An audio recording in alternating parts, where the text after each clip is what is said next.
as Nigan mentioned, we have my former professor from law school. She was also my supervisor. It's my honor to introduce her again. And we also have Alexa, sorry, I was looking at the wrong date. Alexa Potashnik, and we also have Azeezah Kanji. She's joining us from, I think from Ontario. Yeah, Toronto. Yes, from Toronto. Yes, go ahead. And the topic for today is challenging human rights and politicizing human dignity. Okay, so I originally had a much longer presentation, and now we have 8 minutes, so I'm going to speed things up a little bit and make it shorter, and I'll scrap my, my PowerPoint. I first of all want to start by thanking the organizers for putting together a really terrific conference. It's a real pleasure to be here. And I too want to acknowledge that we're on Treaty 1 lands, the homeland of the Métis people and the original territory of the Anishinaabe, Cree, Oji Cree, Dene, and Dakota peoples. So I just want to acknowledge that. When Sheena's approached me to present today, she asked me to talk about the politicization of human dignity, and I said, I don't have any special expertise on that topic, and I don't think I can help you out. And she said, well, what are you working on right now? And I said, I'm working on a book on sexual violence complaints at universities. And she said, well, that's about the politicization of human dignity, so why don't you talk about that? So my topic might seem a little off to you today, because I'm just going to very quickly talk about some things around how universities handle sexual violence complaints. So a completely different topic from what other people have been talking about. And what I want to really focus on in this presentation is how the complaint system at university, or how sexual violence policies at universities can change the paradigm through which we view sexual violence, or how we approach sexual violence and what we do around sexual violence. So a few things that I just want to say. I think everybody in this room knows all of the ways in which the criminal justice system has failed women. 1 in 10 reports to the police result in a conviction. Women aren't believed, and male predation is normalized and justified in many ways in the criminal justice system. So that system's not been working for women who have been sexually violated, and it's not a system that calls men to account. So one of the things that the provincial government did, as did a number of provincial governments across the country, is they require universities now to have policies in place to raise awareness about sexual assault, to have prevention programs in place, to provide support to those who have experienced sexual assault, and to establish complaint procedures and response protocols for incidents of sexual assault. So just very briefly, a note on prevention. One of the things that's, we just did a climate survey at University of Manitoba where we asked students questions about the extent to which they adhere to common rape myths. And something I was really surprised about is that more than 50% of male students agree with the statement that women are to blame if they dress suggestively. I would have thought that young men today would have been beyond that myth, beyond that perception, but 50% of male students said that. And 40% said that sexual assault allegations are often used as a way for women to get back at men. So they think that complaints are made out of malice and spite. There were other rape myths that were identified that were still commonly held by male students, but I just wanted to point those two out. So that really points to the need really to still do so much more work with young men on their attitudes towards women. The panel today is on, or the conference theme is on striving for dignity. So I think it's really important to talk about the supports that need to be in place for those who have experienced sexual violence. One of the things the university is doing and that needs to be done is for people to figure out how they can support people and how they can respond when they get a disclosure of sexual violence. And I love this because this gives you some ideas about what you can say when someone discloses sexual assault to you. And if you can't remember all of those little things, ways to respond, remember 3 things. There are 3 things you can do that are really helpful if someone discloses sexual violence to you. The first one is listen to them, encourage them to talk if they want to, but the first thing is just listen. The second thing is believe them, don't judge them, don't cross-examine them. And the third is empower them, figure out what supports they need and help them find those supports. So if you take anything away from my talk today at all, those are the 3 things I'd like you to take away: listen, believe, and empower. Go ahead, 2 slides. So there. And then just keep clicking as I talk. So one of the things that you have to face with university violence policies is whether or not you will disclose or you will report. And if you click again, what you find is that this is from the University of Carleton's annual report on their sexual violence policy, and the office had 61 disclosures of sexual violence and 3 reports. So you can see that most people don't want formal complaints to be made. They don't want formal action to be taken against the respondents, that most are looking for support. But what I'm going to talk about is the need for complaint-based system, or what are some of the elements that are essential in a complaint-based system. But what I really want to stress, and I talk about that because I'm a lawyer, so I'm interested in how you have complaint-based processes and how you ensure those processes are fair. But what's really important to note from this screen is that by far and away, most women don't want to go to a complaint-based system. Most women are seeking support, and lots of energy needs to be put into the support side. If you could move ahead one slide, thanks. So on complaints, the devil is really in the details, and I don't have time to go into details because I think I have 2 minutes left. So if we're talking about striving for dignity, go ahead one more slide if you don't mind. Next one. Next one. So these are all the complaints in steps in a complaint-based system, and there are many, and I could spend lots of time talking about them and talking about where you run into problems. But I just want to mention that there are 5 principles that need to be used in sexual violence complaint policies that I think are principles that change the paradigm. And so I just want to briefly mention these. So the first one is that complainants have to have participatory rights, and they have to have informational rights. They have to be able to participate in the process. Secondly, there has to be an acknowledgement of rape culture, and what I mean by rape culture is an acknowledgement of all of the ways in which sexual violence against women is normalized in our society, and male predation is justified.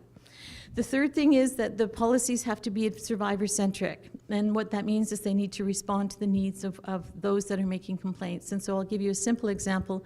Most women want confidentiality, and if you can't promise them confidentiality, they won't come forward. So a provision that says we will keep these matters confidential is a survivor-centric approach. They also need to be trauma-informed. They need to understand all of the different ways in which different people from different social locations experience trauma, and how that affects how they respond, how they act, how they react, how they heal, and so on.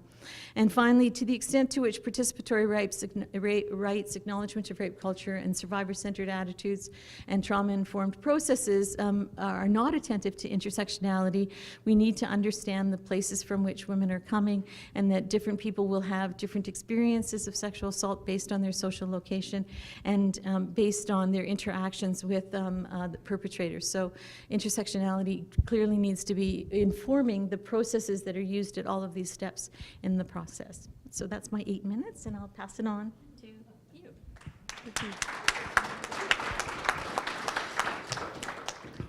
Good afternoon, everyone. Assalamu alaikum. My name's Alexa Potashnik. I am the founder and president of Black Space Winnipeg. If you don't know about Black Space Winnipeg, essentially we advocate and provide different initiatives for Winnipeg's Black communities. I say communities because there's more than just one, and you have to recognize the diversity within Blackness in Winnipeg, Manitoba. So thank you so much for having me today. I wasn't as organized as you and had a PowerPoint presentation, and I have to go back to work at some point because my boss thinks I'm at a doctor's appointment, so I might have to leave early, so I apologize, but just to give a few insights on the work that I do, it's highly political, at times controversial, and sometimes, as was expressed on the panel before, makes folks uncomfortable. And I just want to give a disclaimer to the white people in the room. When I say these words like white supremacy and white privilege and anything white, it's not a personal attack on you. And I just have to say that because every time I speak in predominantly white spaces, sometimes folks feel a certain type of way or they feel attacked. So just to let you know, I'm not talking about you personally, I'm just talking about the system that you benefit from. We all on the same page? Okay, cool. So I actually went to school for human rights at the University of Winnipeg Global College, and I experienced a lot of resistance within my department because they were notorious for presenting different parts of the world, so anything that wasn't Western and European, in a very othering context. So whether that's Africa, Asia, or South America, they were distraught. They are surviving on the West, and they can't survive without the West and European influences. And throughout my degree, I knew I wanted to help people and get involved in human rights, but then I quickly realized how Eurocentric my practice was. I was always learning from predominantly old white men, and I did not connect it all to my academic experience throughout my academic career. So 2016 rolls around, and we're in the time of Black Lives Matter. It's funny that we're talking about human dignity, because oftentimes in the work that I do, the system doesn't recognize any dignity that Black people have collectively, and they try to silence and forget our systemic oppression within this country. A few years, I guess 2 years ago now, I delivered a TED Talk at the University of Winnipeg called White Supremacy in Higher Education, and you could hear a pin drop in the room because I spoke about my academic journey and the void of color, whether that was academics of color, scholars of color, teachers, staff. My education was extremely Eurocentric, and I thought, well, how could we talk about human rights and discourse within this huge overarching umbrella of what human rights is, and only be speaking from a predominantly Western, white, European perspective? It didn't sit well with me, and it didn't make any sense. So in my last year of university, I created a group online for my friends and family within my community to talk about the systemic anti-Black racism that they were experiencing within Winnipeg, Manitoba. Out of that, we had the first Black Lives Matter rally at the Manitoba Ledge in July 2016, and I'd say since then, it's really opened a door for the conversation that yes, anti-Black racism exists in Winnipeg, Black people exist in the prairies and not just in Ontario, and we experience systemic oppression, and how can we challenge it as a collective moving forward? Since then, we've done a number of initiatives to try to get more than recognition for different Black communities in Winnipeg. And when I say more than recognition, oftentimes when we're meeting with folks who have influence, whether that's politicians or leaders in the community, it's lip service, right? And I'm here to always remind people that the system is working the way it's supposed to. It's putting people who are vulnerable to oppression, extremely marginalized positions. So I just came back, I was in Ottawa at the National Black Canadian Summit, which was its second year, and we met with people on the Hill, and to our disappointment, the meetings that we scheduled with a lot of MPs, they didn't even show up. They sent their representatives because they were too busy or it conflicted with their schedule. And a racist incident happened on the Hill where we were in the cafeteria of the Confederation building, and folks were complaining and made a comment saying, why are all these dark-skinned people in this cafeteria? Now, the organization that co-organized this, the Federation of Black Canadians and the Michael Jean Foundation, we all talked about it over a conference call saying, what are we going to demand from the Canadian government, right? We should feel accepted. We shouldn't feel like we're being an imposition or, inconvenient in any way when we're speaking to folks who should be accountable to us. And basically, they stated an apology, right? They always say, okay, we're sorry. And I was very vocal on the fact that being sorry isn't enough. I would rather keep the apology and work towards tangible implementations that we can work towards that can reshape the cultural and racial and justice climate of our country, rather than just getting an apology. Because a lot of the times when we met these politicians, there was very much lip service, and it was only the recognition that we were fighting for, the handshake, the acknowledgement, the yes, you exist, but after these meetings, the momentum is lost, and we don't get anything from that. So coming back to kind of what happened on the Hill, Justin Trudeau was in Nova Scotia, and he apologized to some of the folks I was at the conference with, and that was it. One of these, when I think about striving for human dignity and challenging human rights, is that, and going back to my time in the university, blackness and anti-black discrimination and oppression is seldom recognized in a Canadian context, right? A lot of us forget that white supremacy can manifest in any space, across any border, and it's systemic, right? It's rooted in the system that governs our everyday lives. So I spoke with my committee again, and I was just like, how do we keep this momentum? Because they just think, because they said they're sorry, we're good to go, and that's it. So I'm gonna fast forward a bit to a recent very tragic, and I don't think enough people know about what happened.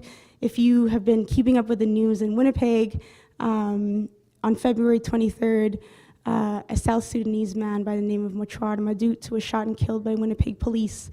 And we rallied and came together in support of the South Sudanese community as Black States in Winnipeg and offered any of our support.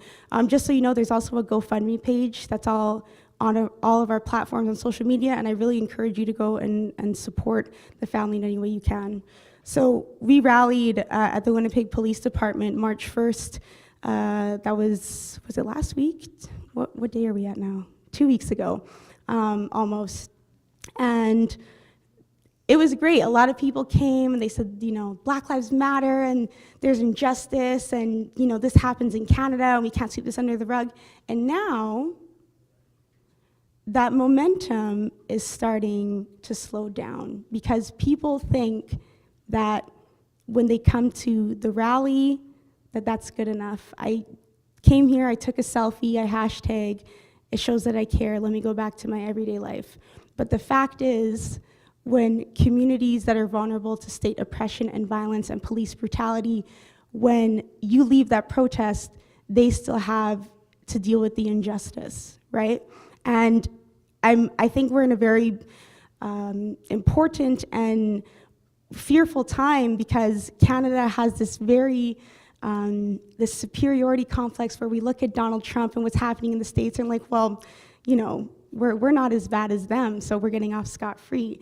And I think that even Malcolm X said this in one of his speeches back in the 1960s, that the white liberals are oftentimes more dangerous than folks where you know where they're at when you see the conservatives and you know what their mission is, rather than keeping us at bay and keeping us at a system and keeping us okay with what's going on. So the fact that a police shooting involving a Black man happened, and this isn't the first time, this is the second time the South Sudanese community has dealt with this in 2005, not to mention racial profiling that's happened to countless Black people, Black men and Black women that I know throughout the city, and it's something that's not grabbing the attention of our political leaders and the influencers and the community advocates in this province and in this city. So dignity is an important element to explore because within the eyes of the state, we have no dignity. We don't have a voice, we don't have a story. They'll come to our cultural celebrations, but if we try to apply for funding to get access to justice, to actually help our communities, we're facing a much larger problem than a solution, right? And I'm not saying any of this to be negative or skeptical. I'm just telling you the realities a lot of folks within my community face. So kind of what Black Space has done, we started a lot through artistic resistance with our Afrocentric Artist Showcase Nuit Noire that happens during Nuit Blanche, and most recently our Black Film Festival to celebrate our culture. And the reason why those has been relatively successful is because the government will give you funding to do cultural programs, but they're not going to give you funding as openly when you're trying to defend your community or provide mental health and health services or financial literacy, anything to push the needle forward for Black folks in Canada is a large systemic struggle. But some of the initiatives that have come out, which I'll leave with you today, that have tried to reshape and cultivate our dignity as a people, are our community mental support program called Project Heal, which helps Black folks throughout Winnipeg who want to work towards better mental health practices and work through trauma. And that's actually facilitated, Nadine was here before out of the Women's Health Clinic. And that's really reshaped our organization's approach, because when we're dealing with so much from the system, it's important to have a space that you can go and get resources for to actually heal and grow and be safe as a community.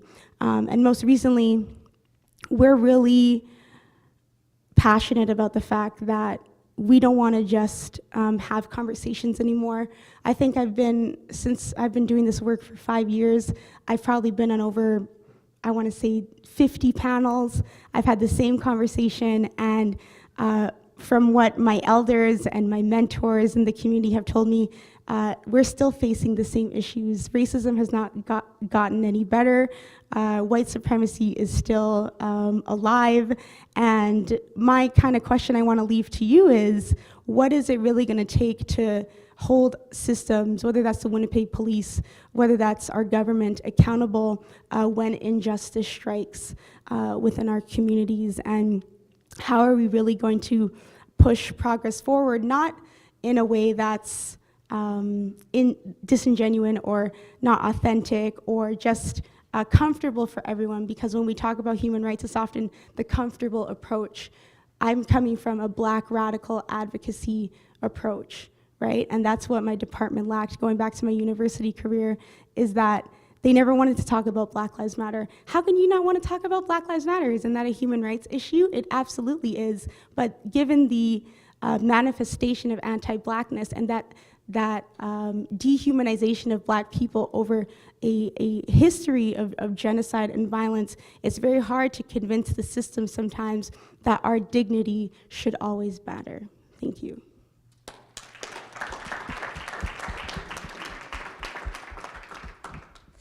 Hello, everyone. Assalamu alaikum. Greetings of peace. Thank you so much to the organizers for curating this series of conversations. Thank you to all of you and to all of the other speakers today for sharing many things which I know have been difficult but also very powerful.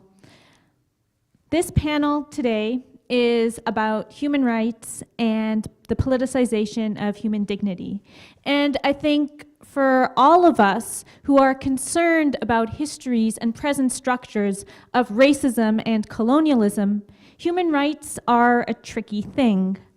On the one hand, the language and the institutions of human rights seem to be the one thing that we can appeal to in the face of hegemonic, dominant structures of oppression. Human rights are the language that we appeal to when it seems that we have nothing else to appeal to, that we say our human rights are being violated, and that is a moral claim.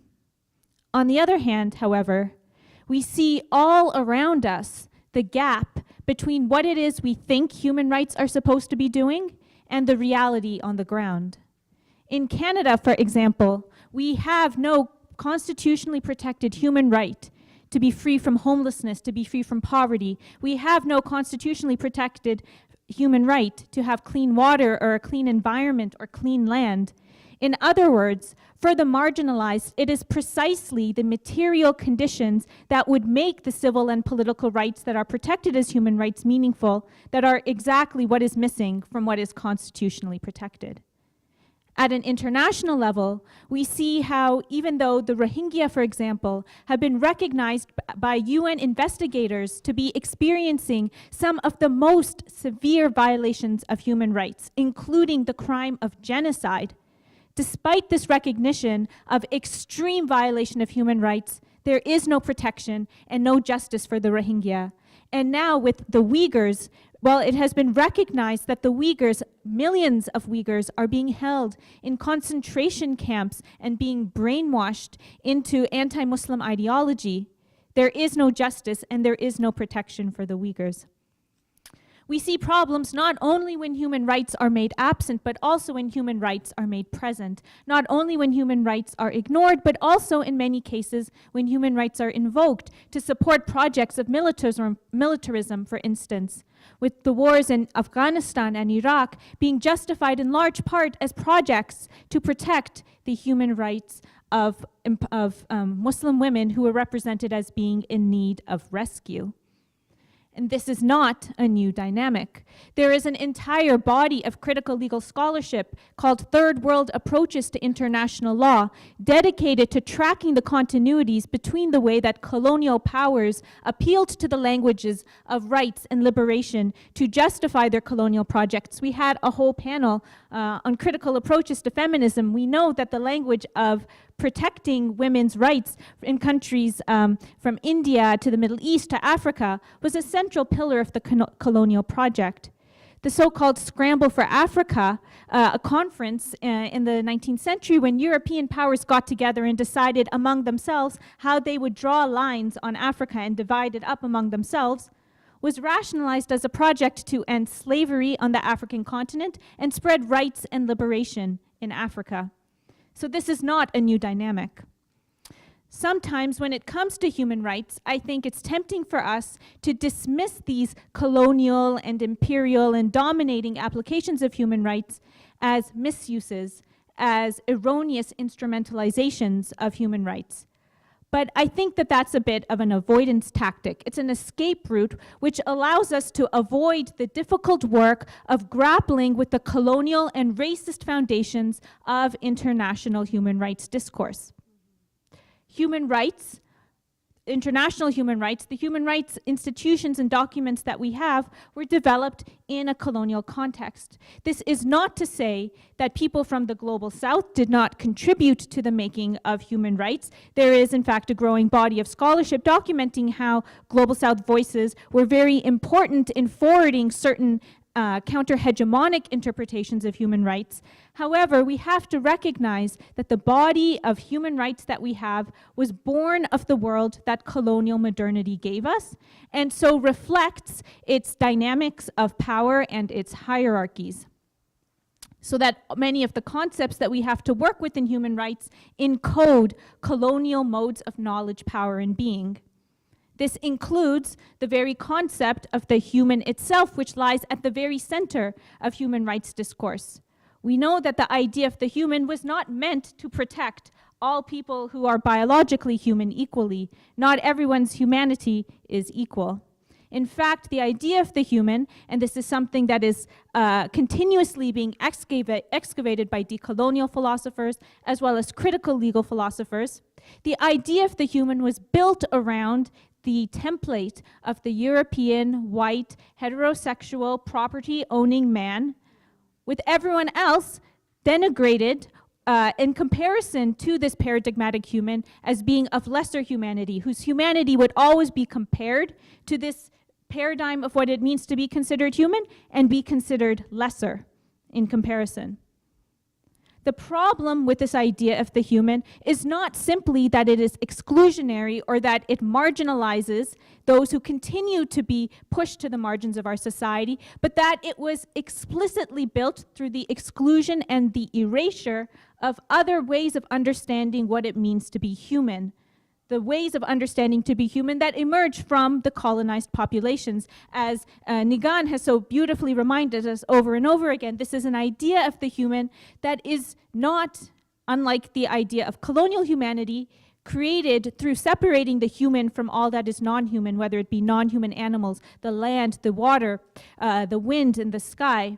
It's not a concept of human that's created in juxtaposition or through relationships of oppression and subjugation of the non-human world, but rather a concept of humanity that understands the human is one part of a web of relationships of responsibility that bind us to all of creation. And so we see how the coloniality of knowledge, power, and being continues to inflect and structure the very terms through which we claim human rights. And this includes the concept of the state. And this is particularly important for us to remember on this land, where the state that we recognize as being the sovereign power is still the colonial state of Canada, premised on the continuing erasure and denial of Indigenous sovereignties. As critical international legal scholars note, human rights have a paradoxical relationship with the state. On the one hand, the state is recognized and acknowledged as being a frequent violator of human rights, and so human rights discourse is supposed to provide people protection from the violences and abuses of the state. But on the other hand, the power of the state is reinforced in human rights discourse, understanding that it is the state that has the power and the responsibility to protect human rights. So in other words, even as human rights discourse is recognizing that state power may be abused and that's something that needs to be checked, it simultaneously entrenches, legitimizes, and enforces state power by representing the state as the agent that protects human rights in international law.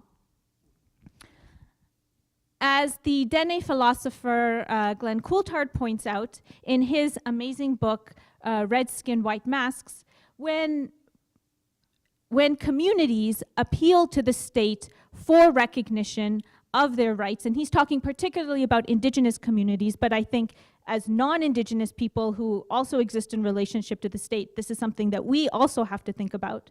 That when communities appeal to the state for recognition of their rights, they are binding themselves ever deeper in a relationship with the colonial state and entrenching its power. And so for all of us who are non-Indigenous and who are settlers on this land, I think we have to recognize that even as we appeal to the state to recognize and protect our human rights, we are also simultaneously, unless we are explicitly recognizing the Indigenous sovereignties that are also sovereigns on this land, that we are simultaneously entrenching the colonial power of the state.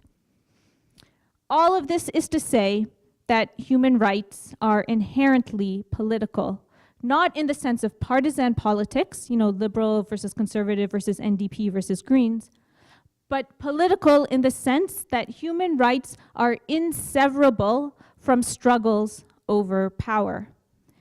The acknowledgement that human rights are political is often taken as dangerous or undesirable because it opens human rights up to being politically manipulated by powerful factions of power that can then use human rights in the name of their projects of abuse. And this is a very real danger.